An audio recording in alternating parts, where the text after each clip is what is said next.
Hey, you guys, this is Valerie Z. And this is Ilka D. And this is the You Unscripted podcast, where we empower you to speak your truth by tapping in to your authenticity.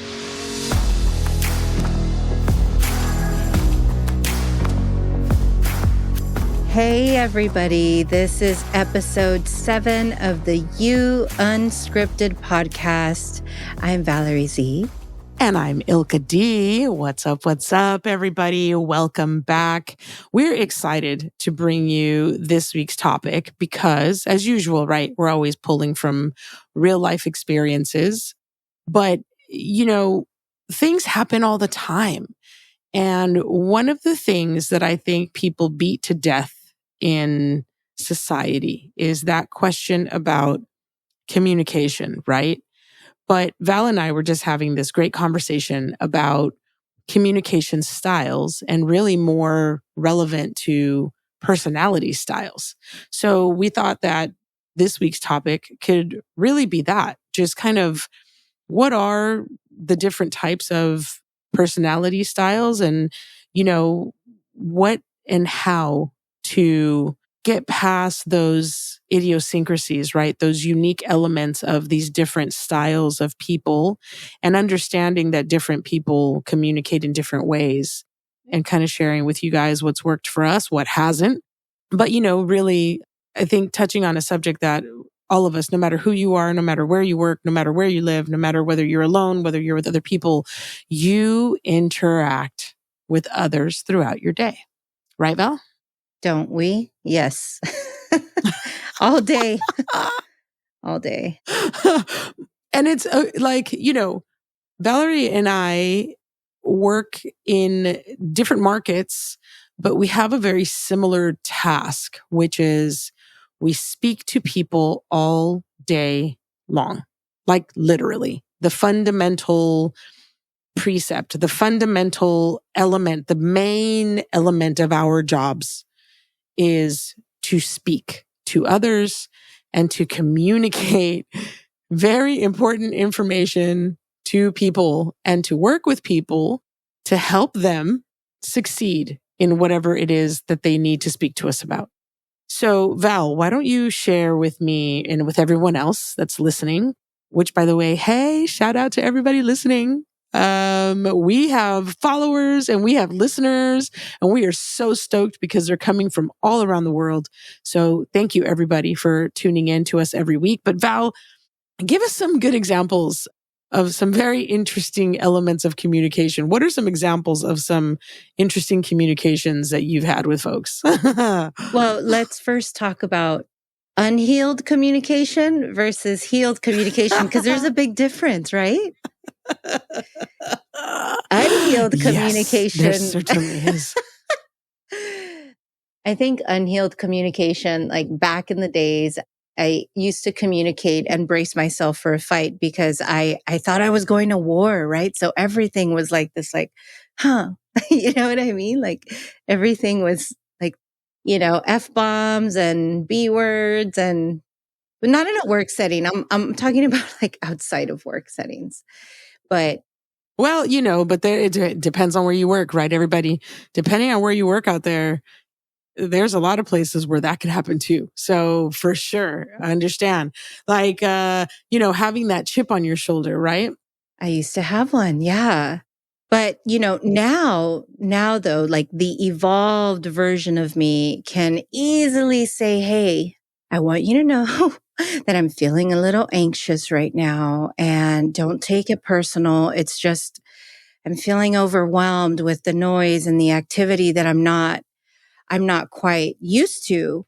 And doing that, depending on who you're talking to, right? Because some people might take that personal and be like, okay, what does she mean? Is this about me?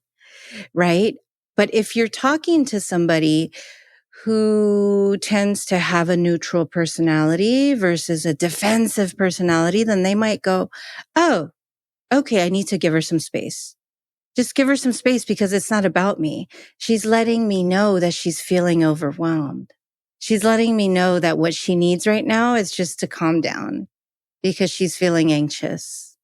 So I think it's really important if you can get ahead of something, if you can foresee that somebody can misperceive your cues as being rude or as being annoyed, if you can get ahead of it by giving them a heads up and saying, hey, it's not about you, but I'm feeling like this right now. I just want you to know because I don't want you to take it personal.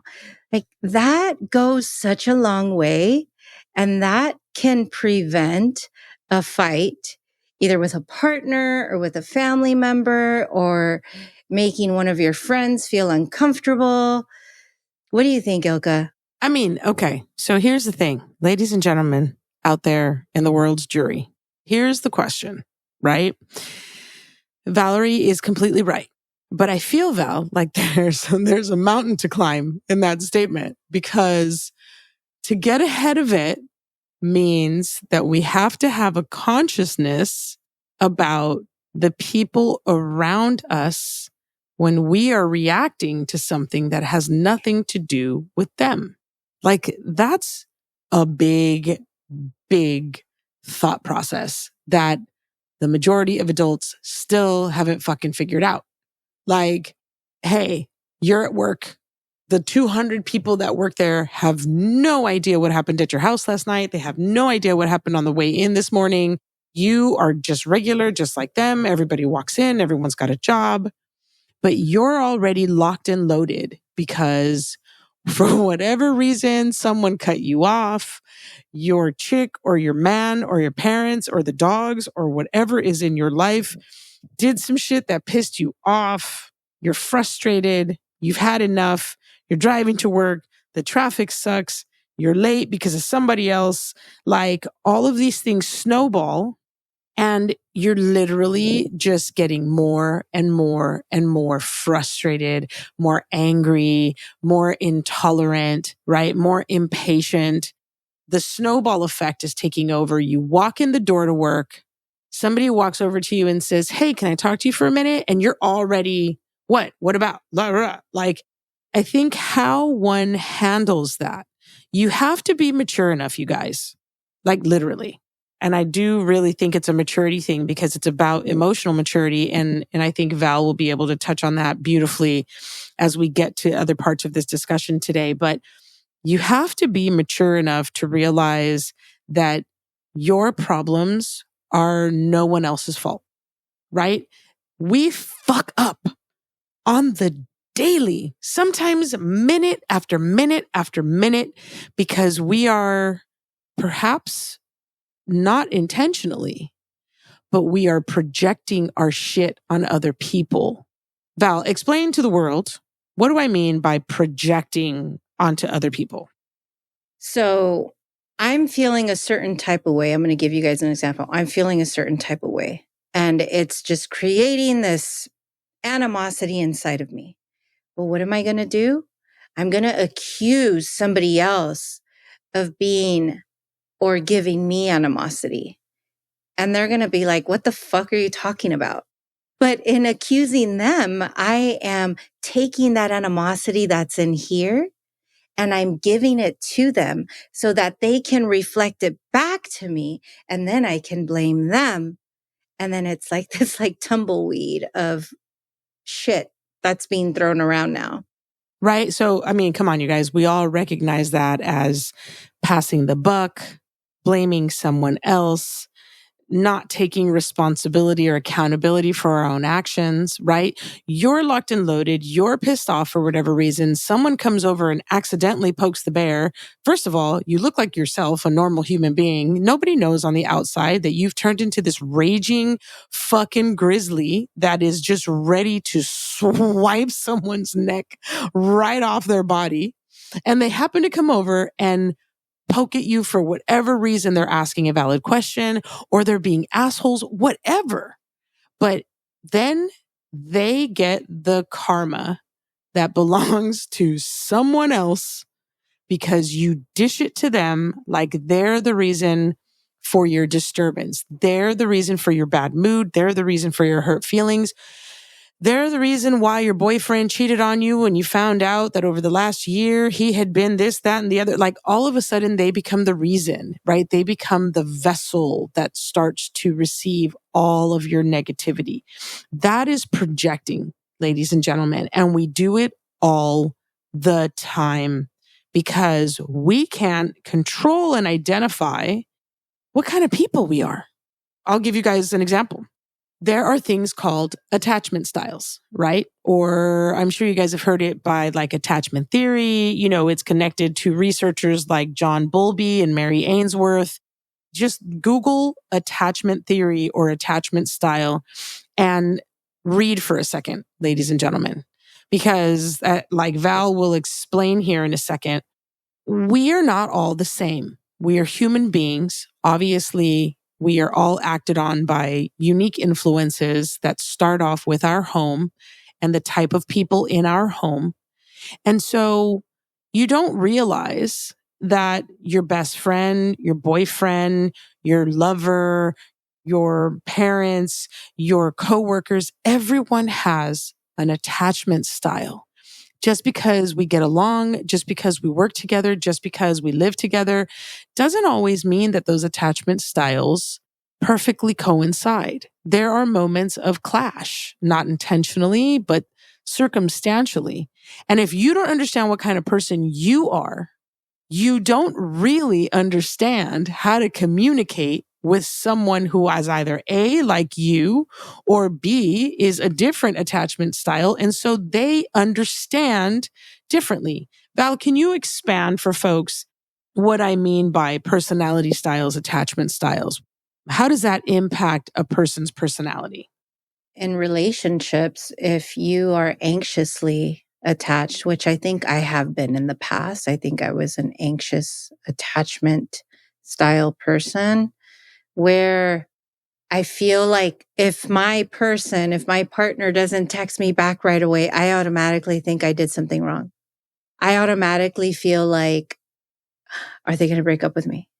Or it's constantly needing reassurance from them because there's a fear of abandonment. Underneath anxious attachment, I think, is a fear of abandonment. And then your personality can either make that worse for your relationship or make it better. Like, for example, if you are unhealed or unevolved and you're not self-aware and you have an anxious attachment style, can you imagine how tumultuous that relationship is going to be? Especially if your other half is also unhealed or unevolved and not self-aware. Absolutely. It's a recipe for disaster. For disaster. And like, see you guys, and this is where I'm going with this. Communication has very little to do with the language that you speak. Like communication, when we talk about communication, we're not talking about language per se. We're not talking about the ability for you to communicate words and sentences with periods and commas and semicolons and colons, which most of us don't even know how to use that either, which just says a lot for the American educational system. But at the end of the day, we can all express our thoughts in some sort of consistent way, like every other person. The problem is this. Your personality style. So, Val was making reference to, let's say, for instance, relationships, right?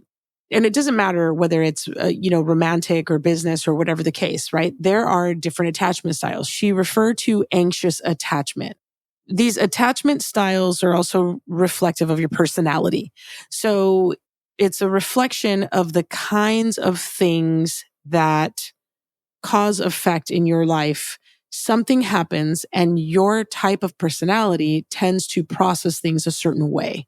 So folks with anxious attachment, just exactly like Val said, have a fundamental fear of abandonment. So what does that mean when you're anxiously attached? You start to second guess yourself. Okay, if this person isn't returning my text message, as Val mentioned, or if this person isn't returning my call right away, if this person hasn't returned my email right away, what is right away? I don't know, but somewhere between 10 and 15 minutes, your fucking brain takes off on you. And next thing you know, you've got like psycho tweaker brain. Like you're paranoid.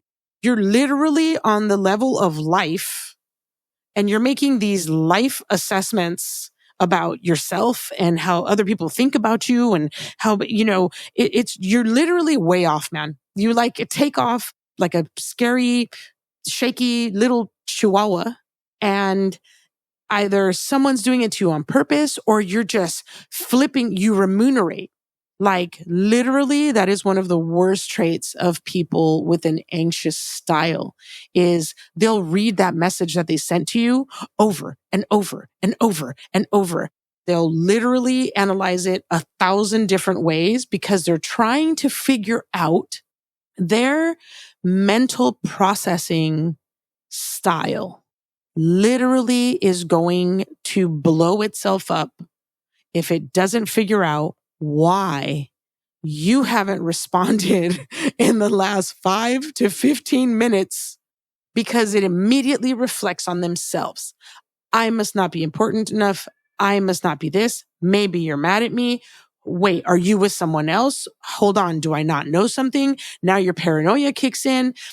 You immediately attack yourself, your own person and your value, right? There's other attachment styles or personality styles. Bottom line, there are people who are also just blessed to be secure. Literally, like their wavelengths are always very smooth. There's no sharp ups and downs. They're very even keeled. They're usually very calm in emergency situations. They think things through. Their emotions are in check. Look, if you are one of those secure people in the world, procreate a whole lot. Because there are not enough of those people in the world. At the end of the day, most of the population falls on one or the other side, right? There's the secure folks, which of course are the perfect, right in the middle, neutral, balanced, and perfect. There's the anxious. There's also the avoidant. And the avoidant is, interestingly enough, what causes the anxious style to flip the fuck out. Because avoidance, it's that. You've heard people say, right, Val? I don't like conflict.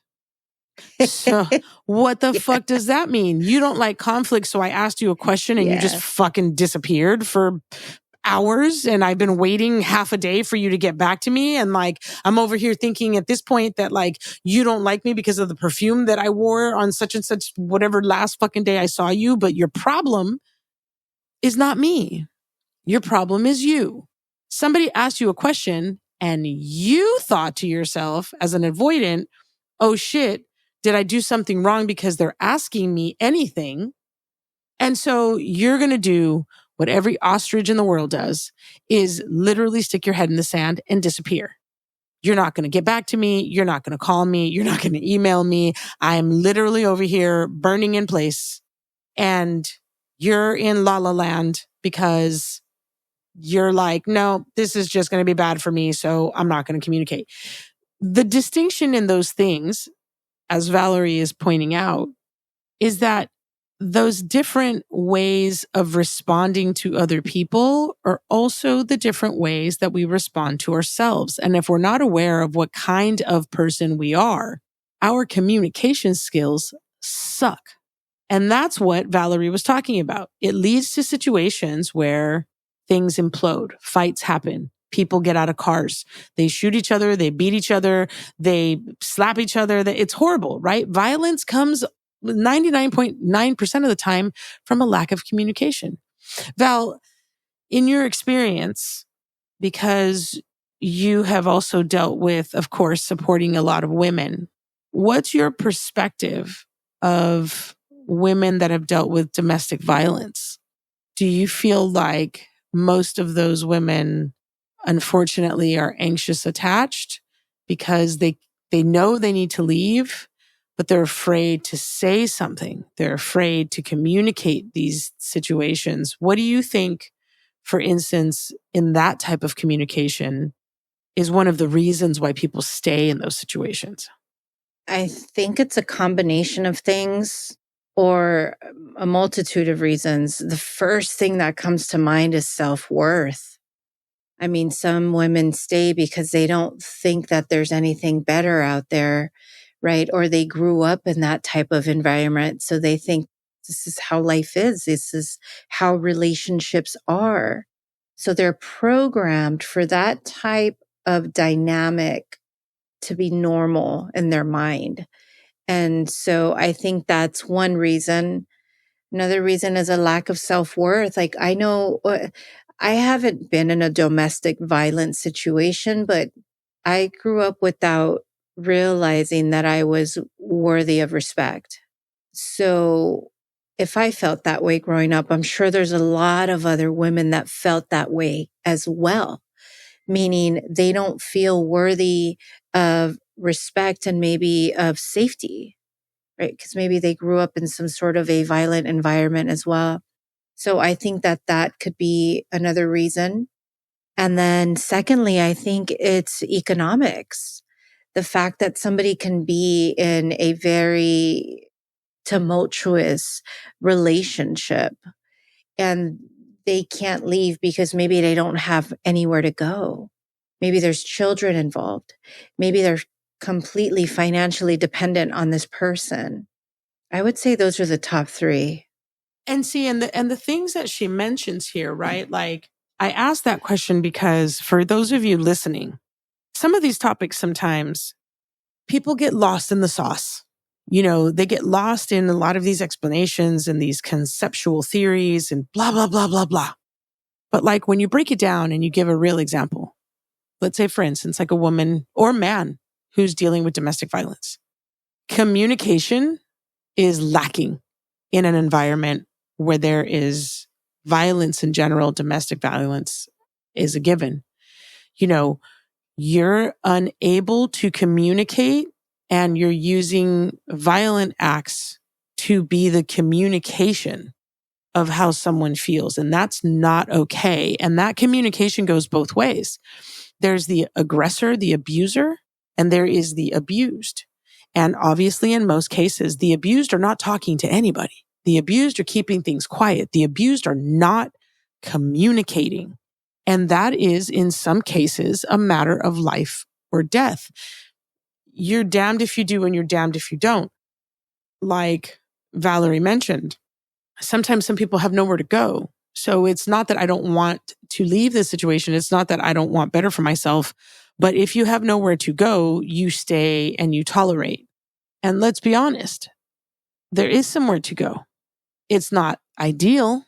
There is somewhere to go. You can go to a shelter. You can communicate with people. You can communicate with distant relatives. You can just take off. Like there's a lot of ways to do things. The fear of what will happen if this person that is abusing you also gains that knowledge is what prevents you from communicating that you want an escape route. Because if that person that is abusing you finds out, if that communication gets into the wrong hands, it could hurt you, right? So that's where we start to get at these topics about, and why we talk about these topics, you guys, because I was in an abusive relationship for a very, very long time. And I didn't tell a soul. And I've said this before on our podcast. From the outside, you would have never guessed that that would have been the case. I was like the US Mint. Like I was just perfectly put together in every way, like Mary Poppins. And that was not real. It was fictional. But I was subconsciously creating this visage, this mirage on the outside to hide what was happening on the inside. And that is because of my anxious style. Most people, regardless of male or female, in a relationship that is abusive, don't want to lose the other person. They know that the other person is abusive. They know that the other person is hurt. To be honest, they know that the other person has issues, has problems, has trauma.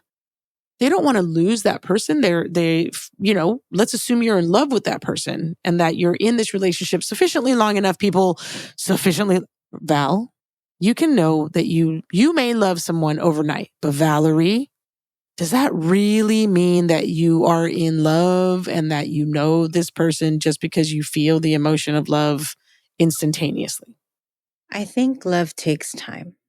I think you can be infatuated and really impressed with somebody, and they make you produce a lot of oxytocin. But to truly feel love, like, I think that Right? takes time to build. Agree. Okay. So we are in consensus, at least on this show, that, okay, people, this Cupid, the bow and the immediate love at first sight, that is bullshit. I'm not saying that you can't continue to get to know this person and eventually create love because you know each other, you grow with each other, you get there for real, for real. But you guys, we're talking about real shit. First of all, this is not make believe. This is not fiction. This is not made to be cute and neat and perfect for some podcast so that the majority of the world will listen to. No, we're going to tell it like it is on this show. Right, Val? Absolutely. And we're telling you guys, don't assume that you know somebody because, the one night stand turned into 3 days and you've been doing it all over the apartment, in the car, on the beach, outside, inside, flip it, dip it, rub it down. That's not love. If somebody puts their hands on you in a short amount of time or a long amount of time, it's not okay. And you got to stop trying to ignore the kind of person that you are that is reacting to those negative experiences by trying to silence that person inside you that's telling you, what the fuck? What the fuck? What are you doing? That is a real voice. Do not shut it up. That's why it's really important to advocate for yourself. That's why it's really important to learn how to communicate. That's why inner work is so important, because you're going to get to know yourself, your needs, your values. You're going to be able to have the courage to speak up for yourself. If you don't like something, or if you don't like the way somebody's treating you, it's okay to say, hey, something you said made me really uncomfortable. I wanted to talk about that. Like, that is how you advocate for yourself. Of course. And it's so important to do that, because if the person that you're with is not receptive to that and isn't respectful of you communicating in that way, that's an issue. The person that you're with should be able to be sensitive to your needs, right? They should want to know what your needs are. They should want to know what your boundaries are so that they can respect them. That's why inner work is so important, you guys, because when you cultivate that self-worth and that confidence to be able to advocate for yourself and do it in a way that's respectful and effective, how can somebody argue with that? If somebody argues with that, then that's a red flag. For sure. As long as you're approaching them respectfully, right? Like, you should be able to advocate for yourself. No, and that takes time, right? To be able to advocate for yourself actually takes an amazing amount of courage, because you have to be able to speak up for the feelings that you're feeling. And you need to understand that your feelings should be respected. There is no dumb question. How many times have we not heard that in a classroom, in a conference, in whatever, like in so many different types of environments? I'm sorry, I don't mean to ask a stupid question, but ... And it's, bro, off the rip. The second somebody says that, instantaneously, you can feel the self-doubt all over the room. And you may be asking a pivotal question. You may be asking an important question, perhaps the most important question. It's okay to ask questions. Like, we don't even feel comfortable asking for clarification in society because that will make it seem like we are dumb or we didn't understand. So we would prefer to go without that knowledge than to appear dumb. So you're just going to you're going to fucking saw your fucking hand off because you didn't know that you weren't supposed to put your hand somewhere. but you're going to saw your motherfucking hand off because God forbid that you actually raise your hand and say, I have a question. No, fuck that. I'm not going to look like an idiot. Okay. Like directions. Come on, people. Really? It's 2025. That's why hypnotherapy is a game changer, because every single insecurity that you have can be reprogrammed in your subconscious mind. You never have to deal with that again. Like if I could go back to school, I'd be raising my hand all the time. You know how many times, like how many conversations I have with my manager where I'm like, yeah, I don't understand that. Can we please get some more clarification on what you need me to do? Or, hey, you know what? I dropped the ball on that because I was confused. I should have asked more questions. I'm sorry. Yeah. Wow. That's not something I would have done that's 5, like 10 years ago. That's like a fucking concept. What she just said, like, hardly ever happens. First of all, this person is speaking in the first person. I should have. I didn't, so I made a mistake. I'm sorry. What? Like, bro, that's PhD level knowing yourself. But people don't even go through that. They don't even care. They don't care. They don't care to find out, who am I? What kind of person am I? You guys give a whole fuck about the size of your underwear. You give a whole fuck about what kind of socks you should wear, right? I mean, we are spending millions and billions of dollars on fashion, ladies and gentlemen, and you guys don't even bother to spend a second on yourselves. When it comes to getting to know what kind of personality you are so that you can make your life easier, I explain that to me. Make it make sense, because it doesn't. It doesn't.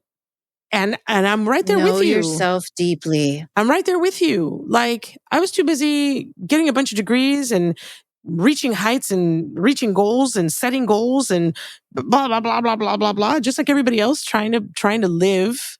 And like, the last thing I ever did for myself was to think about what kind of person I was so that I could get what I needed.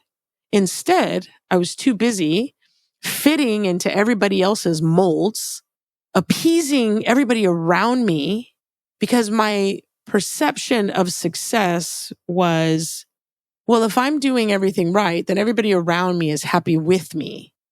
And like, you guys, that's a whole sack of shit. That's a whole sack of shit. Happiness starts with yourself, literally. And when I started to learn about, by the way, I have a degree in psychology, just to let everybody know. And after all of that work that I did to graduate college, after all that research I participated in, after all those things that I did, I know the answers to these questions. I know this information, but I never applied it to myself. And that's the first place we go wrong, is we don't ever look at ourselves. What did Valerie say? I don't know if it was last session or before that she said, do some mirror work. Look yourself in the mirror and say, I love you. Say your name. Look at yourself in the mirror and actually say your own name. And try not to look away or laugh or feel stupid. You're literally in the bathroom by yourself. Look in the mirror. You can't say your own name without laughing because it's embarrassing. That's an issue, ladies and gentlemen. If you can't look yourself in the eyes and keep that stare, like just a sincere look at yourself, there's a problem. I'm laughing now. But a year ago. How did you feel the first time you looked yourself in the mirror and said, Ilka, I love you? Come on, what did you feel? Come on, dude. Like, look, I'm gonna break it down for you guys. Dumb. I couldn't even finish. I couldn't even finish my first name without literally rolling my eyes at myself. You were mad dogging yourself? I literally turned my back on myself. I literally turned around and gave the mirror my back. Look, the squirmy, wormy, shifting in place, not comfortable, not okay with it, got angry. Like, so many weird emotions went through my body the day that I started my mirror work. And, by the time I had gotten to like day 18, it started to get real. Like, there were moments where I would walk in there and not say shit. I would just literally mad dog myself. I'm looking at me, annoyed. I'm looking at me, frustrated, sad, crying, devastated, depressed, you name it. And I was frustrated. The more I looked at myself, the more frustrated I got. The more I looked at myself in that state, I was more angry at myself because I couldn't believe who I had become or what the hell happened to me. And all these things start going through your brain and you start to realize, where did I go? Because at one point in your life, you were connected with yourself and you were cool with yourself. Whatever that age was, I have a theory about people that the way that they do their hair is based on the age at which they felt the most attractive to themselves.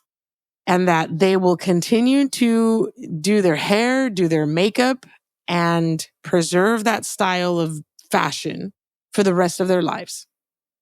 So you can tell more or less what era somebody felt their best because that's where they stop and they just press rewind, play, rewind, play, rewind, play for the rest of their lives, right? There's no evolution. So the women that still do their hair in the feathers yes. are stuck in that chola era. Yes. You know what? First of all, I just want to say something before I say what I'm about to say. This show is not for the weak-hearted. Okay, so don't come at me with your fucking comments about, respect for women, respect for men. You know what? This show's about respecting yourself. So I'm just going to put it out there. All you bitches know exactly who you are with your Aquanet shit. You're still rocking that hair. You got your feathers on fleek. You spent all that time on that eyeliner. You know for a fact that lipstick doesn't look good on that wrinkly ass skin anymore, but that is what you see. You see the image of yourself the last time you liked yourself. That's fucking crazy. Think about that. You dress like the last time you liked yourself for the rest of your fucking life. And that is crazy because we all do it. So I've challenged myself to step out of the mold, right? The uniform, right? People got a uniform. They got a whole uniform top to bottom. It's okay to pick a different color. It's okay to switch your part to the other side of your head. We are such creatures of habit and we second guess everything about ourselves so much that we are afraid to step out of what we think was acceptable to other people at some point. So much so that we literally freeze our evolution in place because we can't communicate with the most important person in your life, which is yourself. Valerie taught me that, and I will take that shit to the grave. I talk to myself. I have become a better communicator because I have figured out who the fuck I am. What kind of personality am I? Like, I know for a fact that now I don't have to read into the fact that you didn't call me back, you didn't text me back, I didn't see you for a day or two, whatever the case is. Like, handle your business, do your thing. It's okay. I got shit to do too.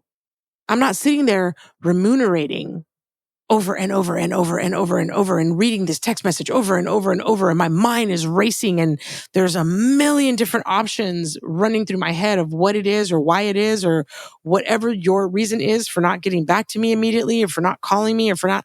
I would have driven myself sick in the past. I do not do that anymore because I figured out that your actions are not a reflection of me. Your actions are a reflection of you. And Valerie taught me that shit too. You know, it's Val. Tell him. Give him the knowledge, Valerie. Well, when somebody doesn't call you back or text you back right away, there's a million reasons why. Maybe they got stuck in a meeting. Maybe they're stuck in traffic and their phone died. Maybe they didn't take their phone with them and they're walking their dog. It can be a million things, right? It can be something catastrophic or something so simple. But if we start tiptoeing around our mind as to why somebody didn't do what we wanted them to do, I mean, oh my God, we drive ourselves crazy. But what we can do to maintain control of what we can control, which is our own peace, is just let people do what they're going to do because they're going to do it anyway. But what you can do is be emotionally mature enough to know that the world does not revolve around you. So if the world doesn't revolve around you, then don't worry about what other people are doing. Just worry about what you're doing and go on with your day, and they will respond when they respond. And if they don't respond, then you know where you stand with them. And so therefore you go on about your day anyway. So that's what I think about that is you get to the point of so much internal comfort, internal self-worth, self-respect, and confidence that whatever somebody else is not doing, you know, is not a reflection of your worth nor how important you are to yourself. Because really, that's all that matters. That's why mirror work is so valuable, is because you start to program your own mind with validating yourself, with forgiving yourself, with loving yourself. I know mirror work sounds kind of silly, but it really does program you to start cultivating self-love. And self-love, people think like, there's this weird conception of self-love in society. When we talk about self-love, we're talking about internal success. We're talking about a profound comfort with yourself, a comfort with your self-talk because you're no longer beating yourself up. You're no longer casting stones at your past nor at who you are. You're actually very comfortable with who you are because you've made peace with your mistakes. You've made peace with your childhood and your traumas. And you have found forgiveness in your heart for yourself and for people that have hurt you, not for them, but for yourself, because you want to give yourself grace. You want to give your heart grace. You want to have mercy with your existence because you fucking matter, because your happiness matters. And so that means you have to do the internal work that is going to set your heart free. That's why it's really important to do the work that we talk about on this show and on the Spiritual Cardio podcast. There's a multitude of resources on the Spiritual Cardio podcast where you can get started in doing your inner work on your own. Start with episode 1 and work yourself up from there. It's really important because you get to the point where you have so much confidence. And it's not arrogant. When I talk about confidence, I'm not talking about arrogance. I'm talking about having so much confidence that you're not afraid to advocate for yourself in any situation, whether it be a work setting, whether it be a romantic setting, or even with friends or family. I think it's harder with family though, because the dynamics go way, way back and you know those people so well and you know their triggers. So it can be a little scary maybe, but it's not impossible. That's why communication is key, right? Is being open, trying to get ahead of somebody's trigger because you know them so well and you respect them. And really, you are not trying to make them feel uncomfortable or rejected. So communication is key. Effective communication is key. Kind communication is key.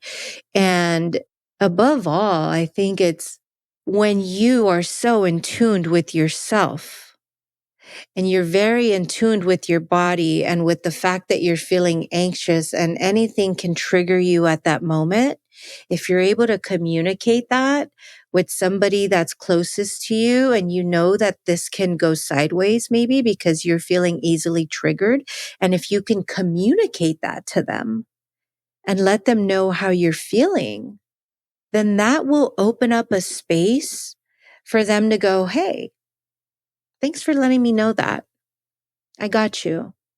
Right. And that's it. Like, it's just being so in tuned with yourself that you know yourself so well and you're so comfortable with advocating for yourself, not in a self-centered way, just in a way that allows and invites somebody in to understand you. How beautiful is that? In basic dialogue, in the rules of basic dialogue, one person speaks, the other person waits, then the other person speaks, and so on and so forth, right? When you start having conversations and the conversations get exciting, people tend to start to interrupt the other person. It's not intentional, but everyone's supercharged with the subject matter and your brain's firing off, right? And then there are those moments where you can realize that respect has gone out the window. Not only are we all excited, which of course, the more personal a situation gets, the more excitable you get. But now you can recognize that the other person or yourself is just completely cutting the person off. You're silencing the other person because now you're controlling the conversation. You're not giving other people an opportunity to speak. You're not giving them an opportunity to speak. You're doing all the speaking, right? You're expressing your side and you're not allowing other people to have a word in edgewise, as they say.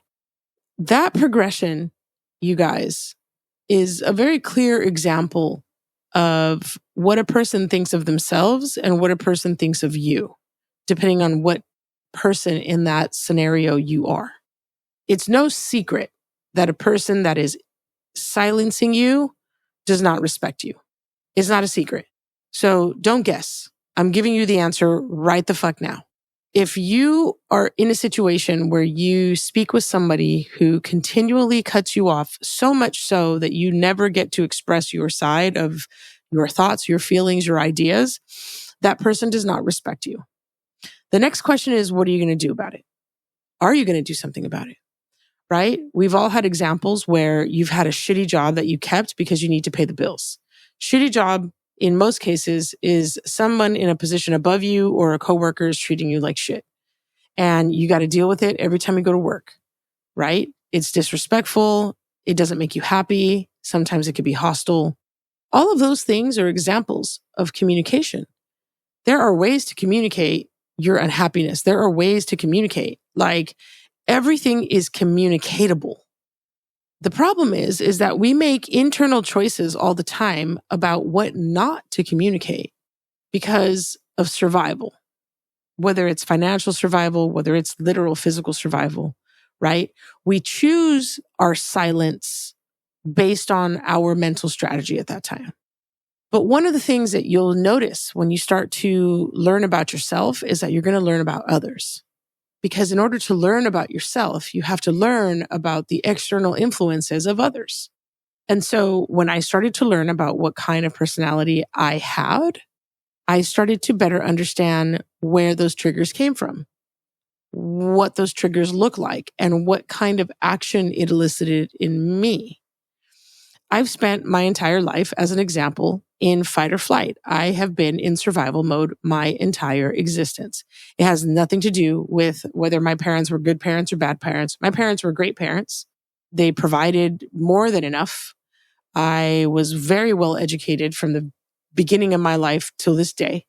However, I grew up amongst a culmination of cultures that created conflicts and oxymorons and contraindications left and right and up and down, as I'm sure many of us that have grown up with dual nationalities or even more so have had to deal with, right? What works in one culture doesn't work in another. The way that people speak in one language doesn't work in another. Spanish tends to be a very literal language. English is not. with all due respect and with literally not offending anyone in the world. I mean, no offense, because I am a born and bred American right here in the United States. I think English is a language, at least American, United States of America English is full of a lot of niceties and words that don't communicate someone's legitimate intent or thoughts. This culture is full of a lot of placating, fucking, let me just rub you, appease you, please you kind of language. Instead of, hey, can I talk to you for a second? You know what you said to me the other day, I really disliked that. And it made me feel a certain way. And I wanted to talk to you about it because I don't want to feel that way with you. We don't do that here. The second you do that here, someone's trying to punch you, shoot you, sock you, get you fired, talk shit about you, blah, blah, blah, blah, blah. And you know what? Nothing that you said is wrong. You're literally talking about yourself. But we're not taught that kind of conflict resolution in this society. We're taught you are right or I am right. We can't both be right. One of us is a loser. One of us is a winner. There has to be one or the other. And that kind of conflict has prevented people from learning, from having the space to learn what kind of person they are, to learn what kind of style do I need, because we're too busy putting our fists up and defending ourselves or throwing the punch, right? Because this society has created this, I got to get there first kind of mentality, right? So there's no room to just stop and discuss. No, it's immediately like, oh shit, this is a contest of who's right, who's wrong. Let me be the first one to the finish line. And we do ourselves a disservice, you guys. We don't know how to communicate in this fucking culture of ours. We don't. We're too busy hiding the truth, smoothing over the truth, spinning the truth, ignoring the truth because of some sort of survival element. We don't even have the beauty or the space as human beings to take a second to be honest, not only with ourselves, but with other people. And all of that comes down to what kind of personality you are. Valerie has been incredible at helping me unlock my understanding of myself. I could only hope that she does it for all of you as well. Val, do you want to tell them a little bit about spiritual cardio for our new listeners? Yeah. So spiritual cardio is a 10-week program that I designed based on my own healing journey. It starts out in week 1 with self-inquiry. Self-inquiry is a series of questions that I prompt you to ask yourself that will help you identify your core wounds, because everything starts there.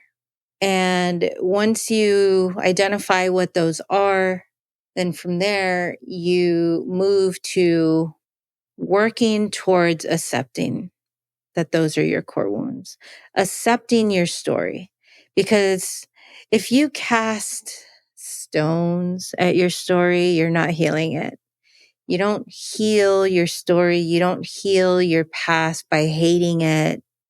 You start the healing journey by accepting it, no matter how uncomfortable it is, because you can't evolve if you're not willing to accept something that has already happened. And then we move from there to forgiveness, with the first person being ourselves, with whatever it is in our life that we hate ourselves for or that we regret. And then also those who have hurt us. And forgiveness is not for them. You don't have to invite somebody over for tea who has hurt you or abused you, but you forgive them in your heart and in prayer so that you can set yourself free emotionally from the chains of resentment and hatred. So spiritual cardio is a 10-week program that develops you from the inside out. And for anybody that's ready to do their inner work, check out the Spiritual Cardio podcast and start at week 1, episode 1.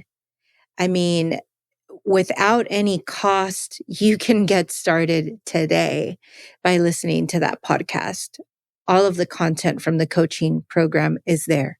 And if you want to work with me one-on-one, then you can schedule a free consultation with me on calendly.com/Valerie Zepeda. So I will put that in the show notes. So it's really important as we come to a close and we talk about communication styles. Ilka said something a little while ago that I want to make sure that I touch on. And I think what happens when there's direct communication these days is that people are not used to it. People are not used to direct communication or honesty. People are used to fakeness. As we develop ourselves and we develop the muscle of courage to self-advocate and be honest with ourselves, sometimes that means that you're going to have uncomfortable conversations with people that you care about because you want to continue the connection.